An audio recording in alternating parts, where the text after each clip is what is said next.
అందరికీ నమస్కారం. ఈరోజు ఉపాధ్యాయ అర్హత పరీక్ష టెట్ పేపర్ 2కి సంబంధించి బోధనా పద్ధతులు 6 మార్కులకు గాను ఉన్నాయండి. అంటే బోధనా పద్ధతులు అంటే మెథడాలజీ అనే విషయం మనకు తెలుసు కదా. దానికి సంబంధించి ఒక యూనిట్ని చర్చించే ప్రయత్నం చేద్దాం. బోధనా పద్ధతుల్లో మనకి మామూలుగా సిలబస్లో 7 యూనిట్లు అంటే పేపర్ 2లో మనకి 7 యూనిట్లు ఉన్నాయి. 7 యూనిట్లని మనము అధ్యయనం చేయాల్సి ఉంటుంది. అయితే ఇక్కడ ఒక విషయం అభ్యర్థులు గమనించాలి.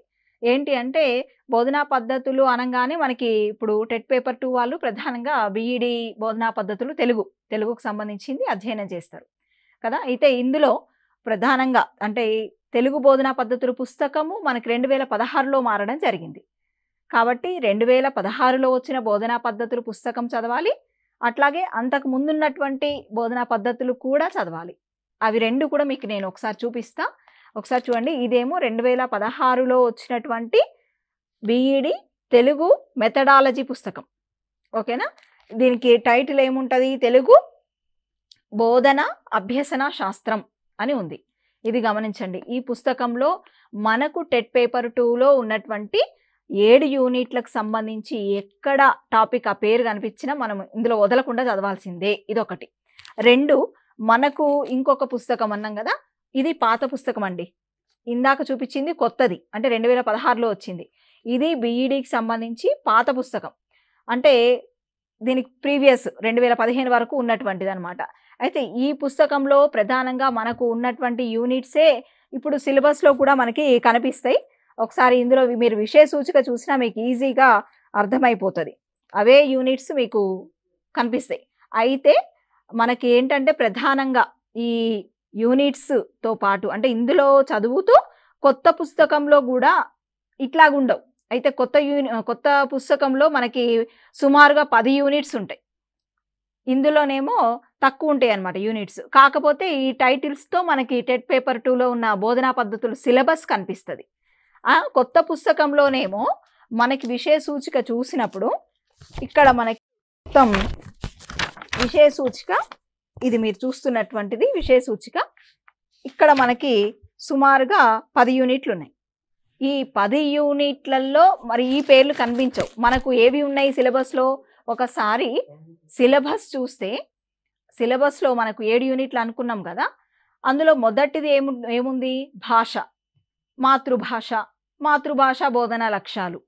రెండవ యూనిట్ ఏముంది? భాష, వివిధ భావనలు, స్వభావం, తరగతి గది, అన్వయం ఉంది. తర్వాత మూడో యూనిట్ ఏముంది? భాషా నైపుణ్యాలు. ఆ తర్వాత ప్రణాళిక రచన, పాఠ్య గ్రంథాలు. ఆ తర్వాత మనకి ఇంకా కనిపించేటువంటివి బోధనాభ్యసన సామాగ్రి. ఆ తర్వాత సాహిత్య ప్రక్రియలు, బోధనా పద్ధతులు. ఆ తర్వాత నిరంతర సమగ్ర మూల్యాంకనం. ఇట్లా 7 కనిపిస్తాయి మనకి సిలబస్లో. ఇదంతా మీకు తెలుసు, సిలబస్ అంతా మీ దగ్గర ఉంటుంది. కాకపోతే ఇక్కడ కొంతమంది అభ్యర్థులు ఇబ్బంది పడుతున్నటువంటి విషయము గమనించింది ఏంటి అని అంటే ఎట్లా చదవాలి? ఈ 7 యూనిట్లు 6 మార్కులే కదా వచ్చేది. మరి సిలబస్లో 7 యూనిట్లుగా ఉన్నాయి. తర్వాత పుస్తకాలు చూస్తే పాతదొకటి కొత్తదొకటి ఉన్నాయి. కొత్త దాంట్లో ఈ టాపిక్స్ డైరెక్ట్గా కనిపించట్లేదు.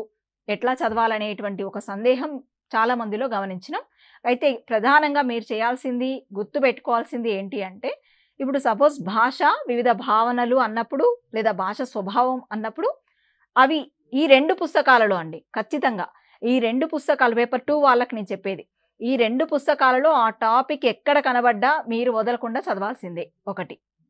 రెండోది అట్లాగే మాతృభాష అనుకోండి. మాతృభాష యూనిట్ ఉంది కదా సిలబస్లో. మాతృభాషకు సంబంధించి 2 పుస్తకాల్లో చదవండి. అట్లా మొత్తం 7 యూనిట్లకు సంబంధించి మీరు డైరెక్ట్గా మీకు యూనిట్ కావాలి అంటే కష్టం, దొరకదు పుస్తకాల్లో. కానీ ఆ టాపిక్ని బట్టి మీరు పుస్తకంలో ఆ టాపిక్ని వెతుక్కుంటూ వెళ్తే కనుక మీకు అంశాలు కనిపిస్తాయి. మీకు మ్యాక్సిమం బిట్స్ మెథడాలజీలో పుస్తకం నుండే వస్తాయండి.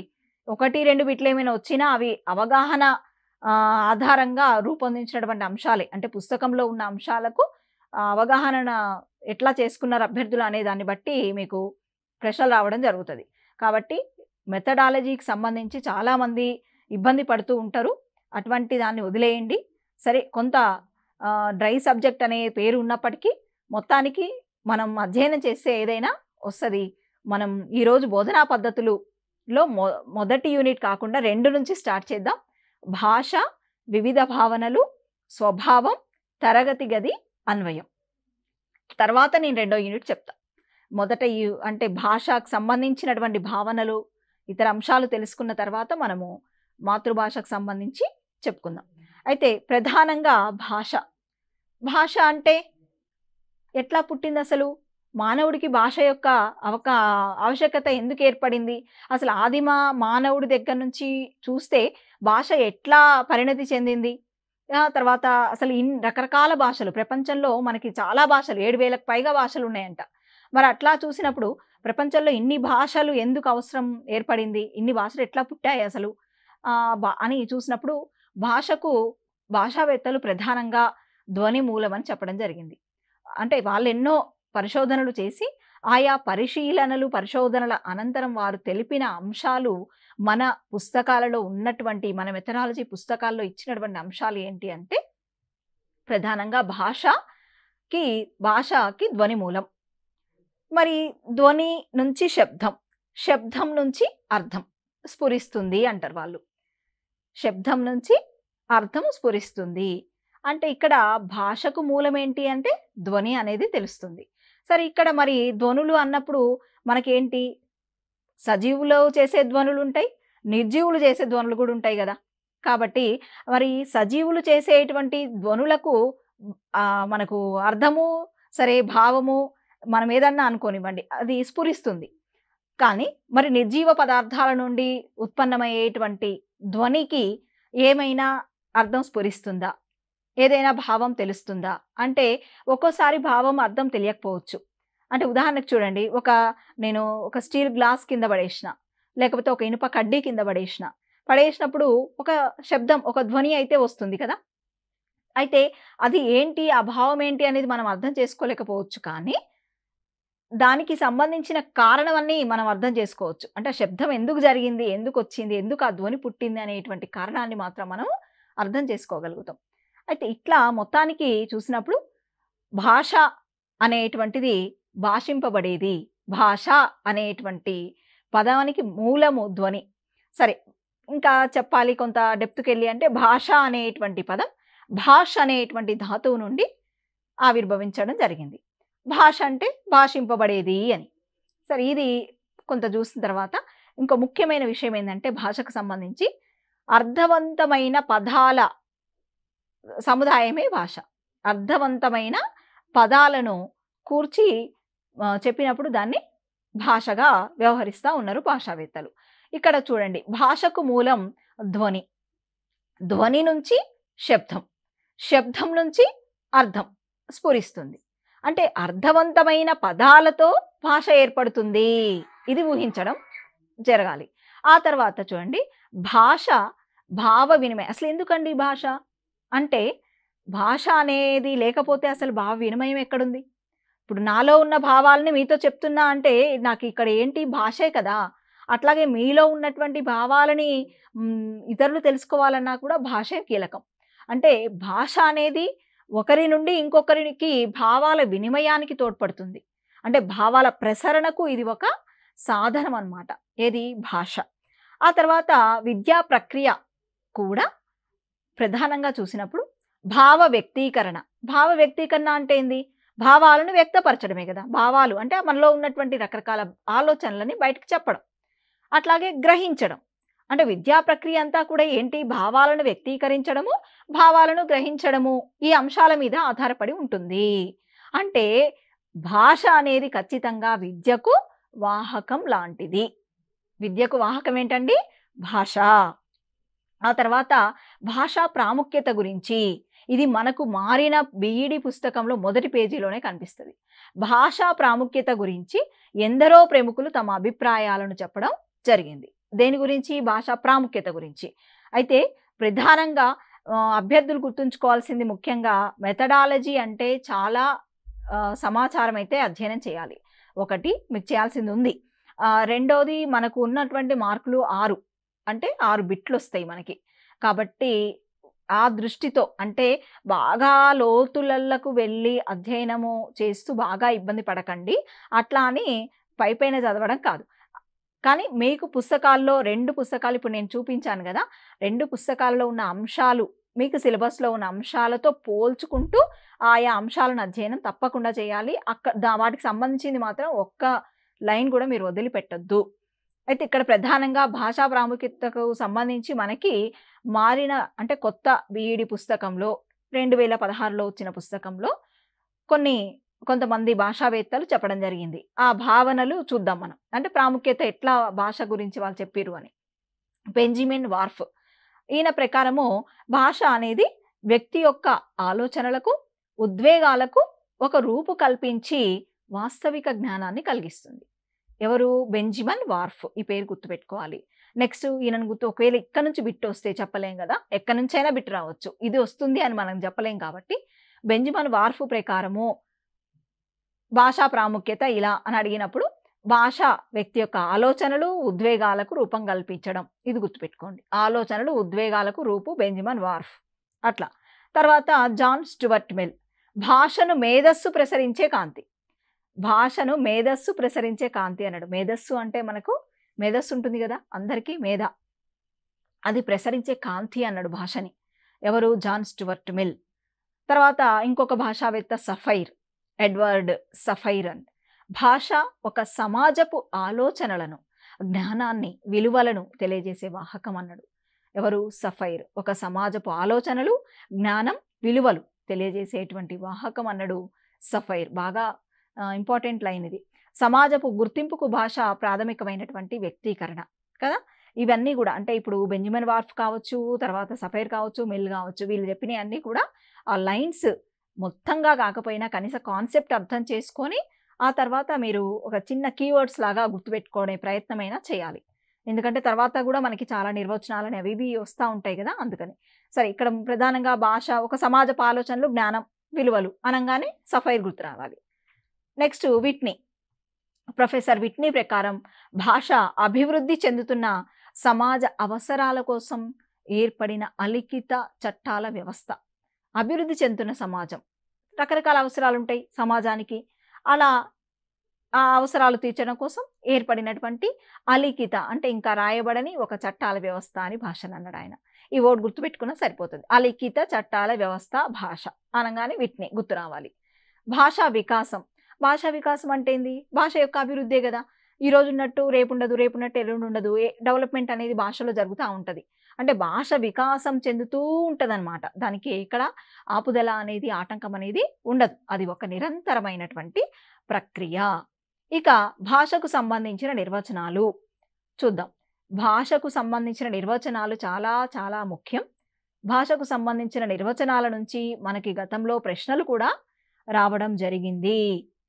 ఇక్కడ ప్రధానంగా ప్రశ్నలు భాషా నిర్వచనాలకు సంబంధించి చూసినప్పుడు మనకి గతంలో అంటే టెట్లో పేపర్ 1లో కానీ, సరే పేపర్ 2లో కానీ, పేపర్ 2లో అయితే ప్రధానంగా నిర్వచనాలు వచ్చినటువంటి నిర్వచనాలు చోమ్స్కీ ఆయన ఒక భాషావేత్త, వారికి సంబంధించినటువంటి నిర్వచనం రావడం జరిగింది.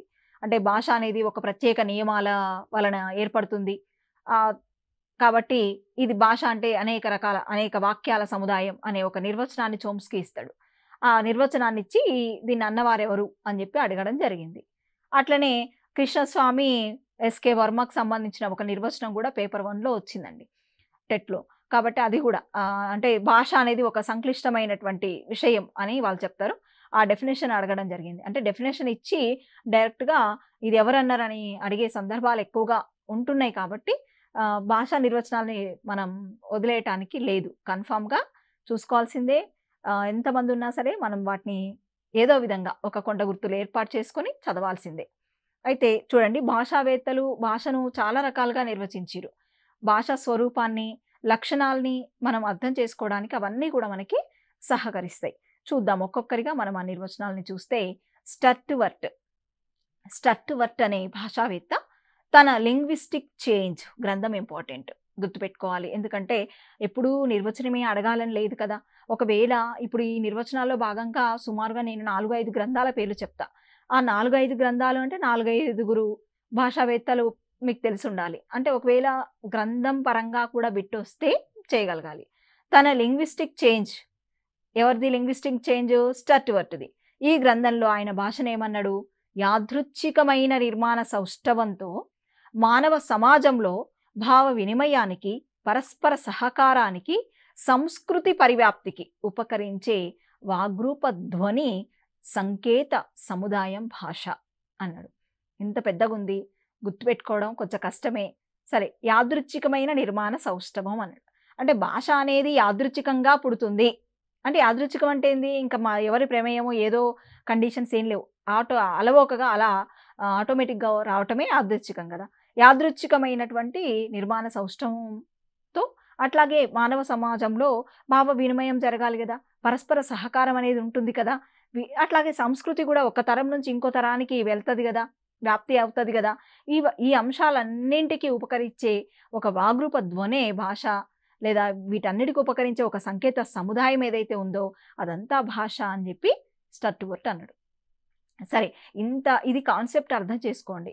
తర్వాత మీరు ఏం చేయాలి, కొన్ని కీవర్డ్స్ లాగా పెట్టుకొని అయినా గుర్తుపెట్టుకోండి. యాదృచ్ఛికమైన నిర్మాణ సౌష్ఠవం అని చెప్పి, తర్వాత ఎట్లా సంస్కృతి పరివ్యాప్తికి ఉపకరించే వాగ్రూప ధ్వని లేదా సంకేత సముదాయం, ఇట్లా గుర్తుపెట్టుకోండి. తర్వాత కాంట్ డ్రెస్ క్రేట్స్ అని చెప్పేసి ఆయన ఏమన్నాడంటే, మానవులకు భాషాపరమైనటువంటి ప్రవర్తనను అలవర్చుకోవడానికి సహకరించే మేధాశక్తి భాష అన్నాడు. మీరు మేధాశక్తి భాష కాంట్ అని గుర్తుపెట్టుకుంటారా, భాషాపరమైన ప్రవర్తన అలవర్చుకోవడం అనే గుర్తుపెట్టుకుంటారా, అది మీ ఇష్టం. కానీ ప్రధానంగా కాంట్ అన్నది ఏంటి అంటే భాషాపరమైన ప్రవర్తన. అంటే భాషాపరమైన ప్రవర్తన ఏముంటుంది? భాషాభ్యసనం, భాషను చదవడము, అంటే దాన్ని అధ్యయనం చేయటం, భాషించడం, మాట్లాడడం. తర్వాత భాషకి సంబంధించి ఇంకేముంటుంది? అర్థం చేసుకోవడం, మాట్లాడడం, దాన్ని చదవడం, అంతే కదా.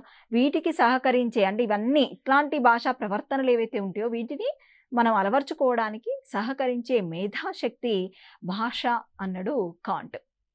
డ్రెస్ క్రేట్స్ వీరి అభిప్రాయంలో భాష సార్వజనీనమైనది, సహజమైన మేధా సంపత్తిగా కూడా గుర్తింపు పొందడం జరిగింది. ఆ తర్వాత ఎస్కే పద్మ, ఎన్ కృష్ణస్వామి వీరు మోడర్న్ లింగ్విస్టిక్స్ అనే గ్రంథంలో భాష ఒకే ఒక అంశం లేదా ఒక లక్షణం, ఒక విషయం కాదు. సమాజంలో మానవ సంబంధాలు ఎంత సంక్లిష్టమైనవో అంతే సంక్లిష్టమైన మానవీయ ప్రక్రియ అన్నారు. ఎవరు? పద్మ, కృష్ణస్వామి అనేవాళ్ళు. వీళ్ళ గ్రంథం గుర్తుపెట్టుకోవాలి, మోడర్న్ లింగ్విస్టిక్స్. ఇందాక కూడా మనకు ఒక గ్రంథం వచ్చింది కాబట్టి గ్రంథాలు ఈ భాషావేత్తలు ఒక లిస్ట్ లాగా పక్కకన్నా రాసుకోండి, అట్లా గుర్తుపట్టండి. మోడర్న్ లింగ్విస్టిక్స్ అనే గ్రంథం పద్మ, కృష్ణస్వామి వాళ్ళకి సంబంధించింది. వీరు ఆ గ్రంథంలో భాషకు సంబంధించి ఎలా నిర్వచించారు అంటే, భాష అనేది కేవలం ఒక అంశం, ఒక లక్షణం, ఒక విషయం కాదు. ఇట్లా గుర్తుపెట్టుకోండి, ఒక అంశం, ఒక లక్షణం, ఒక విషయం కాదు. మరి అదేంటి అంటే మానవ సంబంధాలు, సమాజంలో చాలా సంబంధాలు ఉంటాయి కదా, కనిపిస్తూ ఉంటాయి కదా, అవి చాలా సంక్లిష్టంగా ఉంటాయి. ఆ సంక్లిష్టమైన ప్రక్రియ, ఆ సంక్లిష్టమైన మానవీయ ప్రక్రియ భాష అని గుర్తుపెట్టుకోవాలి.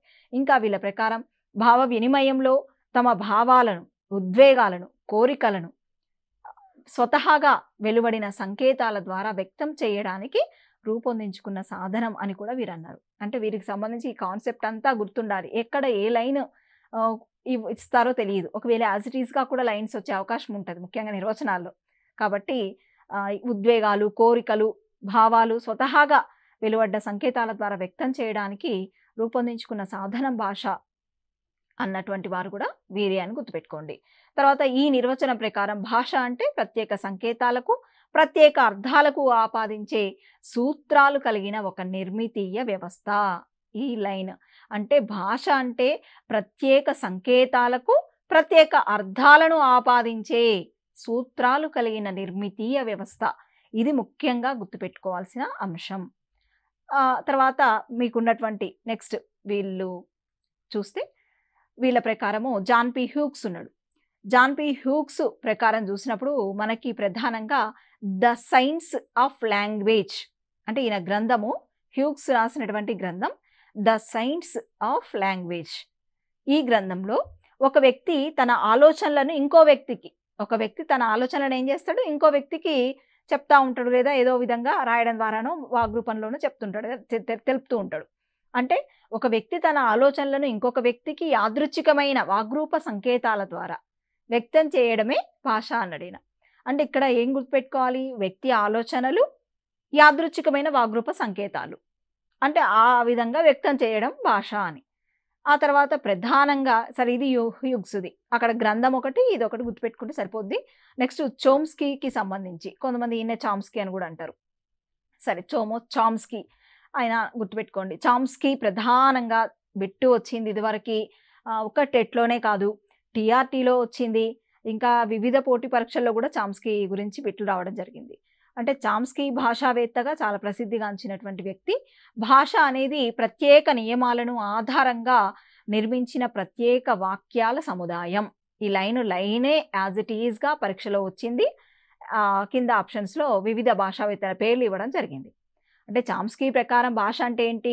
ప్రత్యేక నియమాలను ఆధారంగా, భాషకు నియమాలు ఉన్నాయి కదా, ఇప్పుడు మనం వ్యాకరణం అధ్యయనం చేసినాం, వ్యాకరణంలో రకరకాల నియమాలు ఉన్నాయి కదా, అట్లాగే భాష నిర్మితిలో అనేక నియమాలు ఉంటాయి. ఆ ప్రత్యేక నియమాలను ఆధారంగా నిర్మించిన ప్రత్యేక వాక్యాల సముదాయం అని చామ్స్కీ చెప్పారు. ఆ తర్వాత హాకెట్, ఏ కోర్స్ ఇన్ మోడ్రన్ లింగ్విస్టిక్ అనే గ్రంథంలో వివిధ భాషణ అలవాట్లతో కూడిన సంక్లిష్ట వ్యవస్థ భాష అన్నాడు ఆయన. అంటే రకరకాల భాషణ అలవాట్లు, భాషణం అంటే మాట్లాడడానికి సంబంధించిన వివిధ అలవాట్లకు సంబంధించిన ఒక సంక్లిష్ట వ్యవస్థ అన్నాడు ఆయన. అయితే భాష నిఘంటుకాల ప్రకారం కూడా చూడాలి మనం.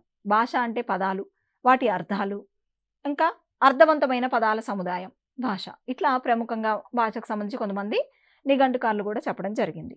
ఇక ఉన్నత సంక్లిష్ట సూత్ర జాలావలయం భాష అంటే చూడండి, ఈ లైనే గుర్తుపెట్టుకోండి. ఉన్నత సంక్లిష్ట సూత్ర జాలావలయం భాష అంటే సంక్లిష్టమైనది భాషా వ్యవస్థ అనేది మనకు తెలుసు. ఎందుకు అంటే చాలా విషయాలు ఉన్నాయి భాషలో, చాలా విషయాలతో భాష ముడిపడి ఉంది, చాలా రకాలుగా కూడా భాషా ప్రయోజనాలు ఉంటాయి. మళ్ళీ తర్వాత కూడా చెప్తా భాషా ప్రయోజనాలు. సరే, ఇక్కడ ఉన్నత సంక్లిష్ట సూత్ర జాలావలయం భాష అని, language is the modern world అనే గ్రంథంలో ఈ వాక్యాన్ని పేర్కొనడం జరిగింది. ఇది గుర్తుపెట్టుకోండి. తర్వాత వ్యాకరణకారుల ప్రకారం ప్రధానంగా ప్రకృతి ప్రత్యయ పద నిరూపణం భాష. వ్యాకరణకారులు చెప్పింది ఏంటంటే ప్రకృతి ప్రత్యయ పద నిరూపణం. ప్రకృతి అంటే ఇక్కడ పదమూలం అండి. ప్రకృతి అంటే మన భాషకు సంబంధించి పదమూలము అన్న ప్రాతిపదిక అన్న ఒకటే. మనకి వ్యాకరణంలో కూడా ప్రాతిపదిక వస్తుంది. ప్రాతిపదిక అంటే ఒక పదం ఎట్లా ఏర్పడింది అని దాని యొక్క ఆధారాన్ని చెప్పేది అనమాట. అంటే పదం యొక్క ఆధారమే ప్రాతిపదిక. ఇక్కడ ప్రకృతి అంటే ప్రాతిపదిక భాషాపరంగా, అయితే పదమూలం అని అంటాం కదా, అట్లా అనమాట. ప్రాతిపదిక మీద చేరే రూపం ప్రత్యయం. అంటే పదానికి ఆధారం ప్రాతిపదిక, ఆ ప్రాతిపదికల మీద ప్రత్యయాలు చేరడం వల్ల మనకి పదాలు ఏర్పడుతూ ఉంటాయి, స్పష్టమైన పదాలు. సరే, ఇక్కడ ప్రాతిపదిక మీద చేరే రూపం ప్రత్యయం, ఇట్లా రెండూ కలిసి పదం ఏర్పడుతుంది. ప్రకృతి అంటే పదమూలం లేదా ప్రాతిపదిక, ప్రాతిపదిక మీద చేరే రూపం ప్రత్యయం, ఇవి రెండూ కలిసి ఏమైంది? పదం ఏర్పడుతుంది. ఇట్లా కొన్ని పదాలు కలిసి ఏమవుతుంది? వాక్యాలు ఏర్పడతాయి. ఇవి వాగ్రూపంలోనో లిఖిత రూపంలో కనిపించినప్పుడు అది భాషగా తెలుస్తుంది. తర్వాత భాషా శాస్త్రజ్ఞుల ప్రపంచంలో మొత్తం 7000 భాషలు ఉన్నాయని చెప్పారు. అంటే ఇంకా పైచిలుకే ఉన్నాయని కూడా అంటున్నారు. సరే, ఇన్ని వేల మాండలికాలు ఎందుకున్నాయి, ఇన్ని రకాల భాషలు ఎందుకున్నాయి అని చూసినప్పుడు దానికి చాలా పరిశోధనలు ఉన్నాయి. అయితే ఈ 7000 భాషలు ఉన్నప్పటికీ అందులో లిపి కలిగినవి మాత్రం 2796, అంటే 2796 భాషలు లిపి ఉన్నటువంటి భాషలుగా చెప్తున్నారు భాషా శాస్త్రజ్ఞులు. ఇట్లా అంటే 2796 భాషలు, 2796 భాషలను మళ్ళీ కొన్ని భాషా కుటుంబాలుగా చేయడం జరిగింది. సరే, ఆ భాషా కుటుంబాలు చెప్పుకుందాం. ప్రధానంగా ఇక్కడ ఎందుకు మరి ఇన్ని మాండలికాలు ఉన్నాయి అంటే ఒక భాష ఉండొచ్చు కదా అంటే ఉండదు. ఎందుకు ఉండదు? మనిషి రకరకాల ప్రయాణ సౌకర్యాలు పెరిగినాయి, తర్వాత మనిషి యొక్క నాగరికత పెరుగుతూ ఉంది, పరిణామ క్రమంలో చాలా ముందు ఉన్నటువంటి ఇది మానవుడు. కాబట్టి ఈ అన్ని అవసరాల దృష్ట్యా మనుషులు ఎక్కడెక్కడో పరివ్యాపితమై ఉన్నారు, ఎక్కడెక్కడో నివాసం ఉంటున్నారు. అట్లాంటప్పుడు వీళ్ళ మధ్య అనేక సంబంధ బాంధవ్యాలు జరుగుతూ ఉంటాయి కదా. అట్లాంటప్పుడు ఏమవుతుంది? భాష అనేది కొన్ని కొత్త రూపాలని సంతరించుకుంటూ ఉంటదన్నమాట. అట్లా రకరకాల మార్పులు పొందుతూ ఉంటుంది భాష. ఆ విధంగా ఒక్కొక్క ప్రాంతం, ఒక్కొక్క మండలాన్ని బట్టి ఒక్కొక్క మాండలికం ఏర్పడుతుంది. అట్లనే ఇప్పుడు మన తెలంగాణ భాష ఒక రకంగా, మన పక్కనే ఉన్న ఆంధ్రప్రదేశ్లో తెలుగు మాట్లాడినప్పటికీ వాళ్ళది ఒక రకంగా ఇట్లా ఉంటుంది. అంటే ఒకే భాష అయినప్పటికీ దీంట్లో రకరకాలుగా కనిపిస్తూ ఉంటుంది. అట్లనే మనకి ఇంకా భాషలు కూడా ఇప్పుడు కొలామి కావచ్చు, గోండు కావచ్చు, కోయ కావచ్చు, ఇట్లా ఎన్నో ఉన్నాయండి భాషలు. ఇట్లా తీసుకున్నప్పుడు మనకి అంటే ఆయా ప్రాంతాలను బట్టి వాళ్ళ యొక్క అవసరాలు, ఇది మనకు పెరిగినటువంటి నాగరికతను బట్టి భాషలనేవి మాండలికాలనేవి ఇట్లా ఏర్పడుతూ ఉన్నాయి కొత్త కొత్తగా. అందుకనే 7000 పైచిలుకు భాషలు అంటే మాటలేమి కాదు. ఏర్పడ్డంలో ఆశ్చర్యం కూడా ఏమీ లేదు. సరే, మొత్తానికి ఈ భాషలన్నిటిని అంటే భాషా కుటుంబాలుగా చేయటానికి ఇప్పుడు మనకు లిపి ఉన్న భాషలు 2796 అనుకున్నాం కదా! అవన్నీ కూడా కొన్ని భాషా కుటుంబాలుగా చేసిరనమాట వాటిని. అట్లా ఎట్లా చేసిరు అనడానికి 3 ప్రాతిపదికలున్నాయి. వాటిని గురించి మనం తెలుసుకుందాం. మనకివి మారిన పాఠ్యపుస్తకంలో అంటే కొత్త పాఠ్యపుస్తకం బీఈడీ బోధనా పద్ధతుల్లో బోధనా అభ్యసన శాస్త్రం శీర్షికతో కనిపించే పుస్తకంలో ఉంది. అది తప్పనిసరిగా ఈ 3 అంశాలు గుర్తుపెట్టుకోండి. వారసత్వ ప్రాతిపదిక, భాషా నిర్మాణ ప్రాతిపదిక, భౌగోళిక ప్రాతిపదిక. అంటే భాషా కుటుంబాలను చేయటానికి ఈ ప్రాతిపదికలు మూలం అన్నమాట. అయితే చూద్దాం ఒక్కొక్కటిగా చూసినప్పుడు వారసత్వ ప్రాతిపదిక. వారసత్వ ప్రాతిపదిక ఆధారంగా ఒక మూల భాష నుంచి అంటే ఏదో ఒక మూలంగా ఒక భాష ఉంటది. దాని నుంచి మళ్ళీ ఇంకో భాష ఏర్పడుతుంది. అంటే ఒక మూల భాష నుంచి అంటే ఒక ఆదిమ భాష నుంచి ఏర్పడిన భాషలను ఒక కుటుంబంగా ఇక్కడ నిర్ణయించడం జరిగింది. అంటే ఏదో ఒక మూల భాషను తీసుకొని దాని నుంచి ఏర్పడిన భాషలను ఒక కుటుంబం అని చెప్పి చేసిరు. అది ఏ ప్రాతిపదిక కిందికి వస్తుంది? వారసత్వ ప్రాతిపదిక. అట్లాగే భాషా నిర్మాణ ప్రాతిపదిక. ఇక్కడ ఏంటి అంటే పదాల వాక్యాల నిర్మాణ క్రమంలో పోలికల ఆధారంగా విభజన జరుగుతుంది. అంటే పదాలు వాక్యాలు భాషా నిర్మాణం అన్నప్పుడే మనకు తెలుస్తుంది ఆ టర్మ్లో పదాలు వాక్యాలు ఈ నిర్మాణ క్రమంలో రకరకాల పోలికలు ఉంటాయి కదా భాషల మధ్య. దాని ఆధారంగా చేసినటువంటి కుటుంబాల వర్గీకరణ కూడా ఉంది. అట్లాగే భౌగోళిక వర్గీకరణ అంటే భౌగోళిక ప్రాతిపదిక కింద ఇది. భౌగోళిక వర్గీకరణలో ఒక భౌగోళిక ప్రాంతంలో మాట్లాడే వేర్వేరు భాషలను వేర్వేరు కుటుంబాలుగా వ్యవహరిస్తూ చెప్తూ గుర్తిస్తూ ఉంటారు. అట్లా మొత్తానికి ఈ ప్రాతిపదికల ఆధారంగా ప్రపంచ భాషలు మొత్తం ఉన్నటువంటివి 141 కుటుంబాలుగా వర్గీకరించిరండి. అంటే మనకు ప్రస్తుతం లభ్యమవుతున్న వాటిని బట్టి 141 కుటుంబాలుగా భాషా కుటుంబాలు ఉంటే మళ్ళీ వీటిని 6గా చేసిరు. 6ంటిని ప్రధాన కుటుంబాలుగా గుర్తించిరు. దాదాపు 67% ప్రపంచ భాషల్లో 80% ప్రపంచ జనాభా అంటే మాట్లాడుతున్నటువంటి భాషలు ఇందులో కనిపిస్తాయి. ఇందులో ఈ 6 ప్రధాన కుటుంబాలలో ప్రపంచంలో అత్యధిక జనాభా అంటే ఇప్పుడు మనం ఎంత అనుకున్నాం 67% అత్యధిక జనాభా మాట్లాడేటువంటి భాషలు 67%. అట్లా మాట్లాడే భాషా కుటుంబాలు ఏవైతే ఉన్నాయో ఇండో యూరోపియన్ మరియు సైనో టిబెటిన్ ఈ భాషా కుటుంబాలే అని చెప్పి భాషా శాస్త్రవేత్తలు అభిప్రాయపడడం జరిగింది. భారతీయ భాషల వర్గీకరణ కనుక చూసినప్పుడు భారతదేశంలో ఎన్నో భాషలు ఉన్నాయి. వీటిని 4 భాషా కుటుంబాలుగా భాషా శాస్త్రవేత్తలు వర్గీకరించారు. ఇవి చూస్తే ఒకటి ఇండో యూరోపియన్, తర్వాత నెక్స్ట్ ఇంకోటి మనకు ఉన్నటువంటి కుటుంబం ద్రావిడ భాషా కుటుంబం, తర్వాత నిషాద భాషా కుటుంబం, నెక్స్ట్ సైనో టిబెటన్ కుటుంబం. ఇట్లా 4. అయితే ఇండో యూరోపియన్కి ఇంకో పేరు ఏంటంటే ఆర్య భాషా కుటుంబం అంటారు. అట్లాగే ద్రావిడ భాష అంటే ఇక ఆది ద్రావిడ అని కూడా అంటూ ఉంటారు. ఇక నిషాద అంటేనేమో ఆస్ట్రిక్ అట్లా అనమాట. ఇట్లా కూడా మారు పేర్లు కూడా గుర్తుపెట్టుకోవాలి. సరే, మొత్తానికి ఈ భాషా కుటుంబాలు భారతీయ భాషలను 4 ప్రధానంగా చేయడం జరిగింది. ఇందులో 73% మళ్ళీ మన భారతదేశంలో చూసినప్పుడు 73% భారతదేశ జనాభా ఆర్య భాషా కుటుంబంలోని భాషలే మాట్లాడతారు. ఆర్య భాషా కుటుంబంలోని భాషలు మాట్లాడతారు 70% మంది భారతదేశ జనాభా. తర్వాత 20% మంది ద్రావిడ భాషలు మాట్లాడతారు. మళ్ళీ ఈ ద్రావిడలో కూడా మనకి 2 రకాలు కనిపిస్తాయి. మళ్ళీ చెప్తా నేను తర్వాత. నిషాద, సరే ఇంకోటి నిషాద సైనో టిబెటన్ ఉంది కదా, ఇవి మాట్లాడే వాళ్ళు చాలా తక్కువ మంది ఉంటారండి. చాలా మారుమూల ప్రాంతాలు లేకపోతే కొన్ని పర్టికులర్ ఏరియాస్లో మాత్రమే ఈ భాషా కుటుంబాలకు సంబంధించిన భాషలు మనకి కనిపిస్తూ ఉంటాయి. సరే, ఇక ఆర్య భాషలకు ఉదాహరణగా మనము సంస్కృతము, హిందీ, బెంగాలీ, పంజాబీ, గుజరాతీ ఇట్లా చాలా లిస్ట్ ఉందని మనకి పుస్తకాల్లో చాలా ఉంది. అవి ఒకసారి చూసుకోండి అంతే. గుజరాతీ ఇట్లాంటి అన్ని భాషలు ఆర్య భాషలు. ద్రావిడ భాషలు అంటే ఇవి ఆర్య భాషల కంటే నిజానికి ప్రాచీనమైనవి. ద్రావిడ భాషలను ఇదే 2 శాఖలుగా విభజించడం జరిగింది. అవి ఒకటి ఉత్తర ద్రావిడ భాషలు ఉన్నాయి, రెండోది దక్షిణ ద్రావిడ భాషలు ఉన్నాయి. ఉత్తర ద్రావిడ భాషల్లో మన తెలుగే ప్రధానమైనది. గోండు, కొలామి ఇవి కూడా దీంట్లోకే వస్తాయి, ఉత్తర ద్రావిడ భాషలోకి వస్తాయి. ఇక దక్షిణ ద్రావిడ భాషలో ప్రధానంగా చెప్పదగినవి తమిళము, కన్నడ, మలయాళం ఇట్లాంటివి అనమాట. ఇంకా ఉంటాయి, ఇవి ప్రధానంగా. ఆ తర్వాత నిషాద భాషలు, ఇందులో అదే ఆస్ట్రిక్ అన్నాం కదా, ఇది తూర్పు భారతదేశంలో ఒరిస్సా, ఛత్తీస్గఢ్, పశ్చిమ బెంగాల్ ఇట్లా కొన్ని ఏరియాస్లో గిరిజనులు మాట్లాడే భాషలు ఇవి. మేఘాలయ అటు సైడ్. తర్వాత ఇంకా మనకు సైనో టిబెటన్ భాషలు ఉన్నాయి. ఇవి హిమాలయ పర్వత ప్రాంతంలో నిచంబ, కన్నోడి, భూటియా అనేటువంటి ప్రజలు మాట్లాడుతూ ఉంటారనమాట. సో ఇవన్నీ అంటే భాషా కుటుంబం ఏంటి, ఆ కుటుంబం కింద ఏ భాషలు, ఏ ప్రాంతము కొంతవరకు అధ్యయనం చేయడం అవసరం.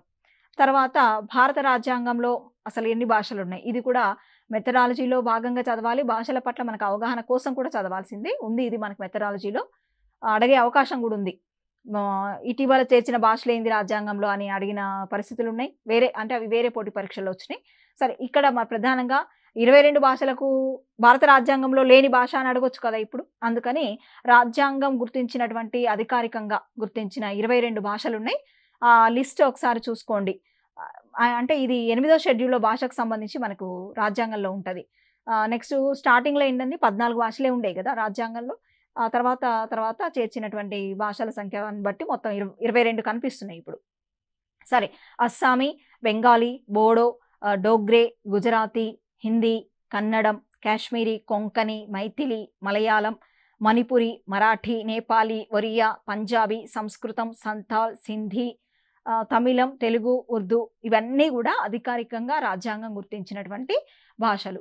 సరే, ఇవన్నీ కూడా అంటే ఇప్పుడు మనము ఈరోజు భాషా వివిధ భావనల్లో భాగంగా భాషకు సంబంధించినటువంటి అసలు ఎట్లా భాష పుట్టింది అనే కొంత, తర్వాత భాషకు సంబంధించిన నిర్వచనాలు, భాషా కుటుంబాలు ఇట్లాంటి కొన్ని అంశాలను చూసినాం.